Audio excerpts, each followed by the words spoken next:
नाज़रीन किराम, अगर हम पंखे के नीचे आराम कर रहे होते हैं या रात के अंधेरे में बल्ब की रोशनी में कोई काम कर रहे होते हैं, तो हमारे ज़हन में सवाल पैदा होता है कि आखिर बल्ब को रोशन करने और पंखे को घुमाने में कौन सी ताकत इस्तेमाल हो रही है।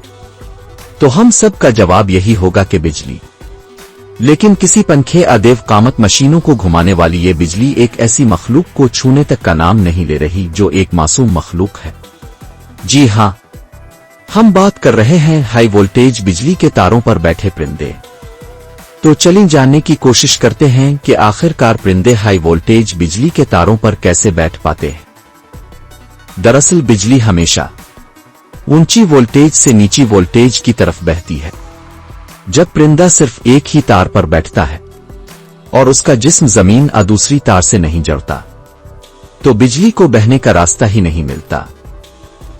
परिंदे के दोनों पांव एक ही वोल्टेज पर होते हैं, इसलिए पोटेंशियल डिफरेंस नहीं बनता और जहां फर्क नहीं होता वहां करंट नहीं बहता। लेकिन अगर परिंदा दो मुख्तलिफ तारों को एक साथ छू ले, तार और जमीन को छू ले, तो फौरन करंट लग सकता है और यह जानलेवा भी हो सकता है। इंसान जमीन पर खड़ा होता है जिससे करंट को मुकम्मल रास्ता मिल जाता है। अगर कोई इंसान गलती से भी ऐसी तार को छू ले तो जान जा सकती है। फिर परिंदे कैसे बच जाते हैं? क्या उनका जिस्म रबड़ का होता है? कुदरत ने उन्हें कोई खास ताकत दी है? असल बात यह है कि बिजली सिर्फ मौजूद होने से नुकसान नहीं देती, बल्कि जब बिजली को बहने का रास्ता मिलता है तब खतरा बनती है। परिंदा जब सिर्फ एक ही तार पर बैठता है तो उसके दोनों पांव एक ही वोल्टेज पर होते हैं, इसलिए बिजली को बहने का रास्ता नहीं मिलता।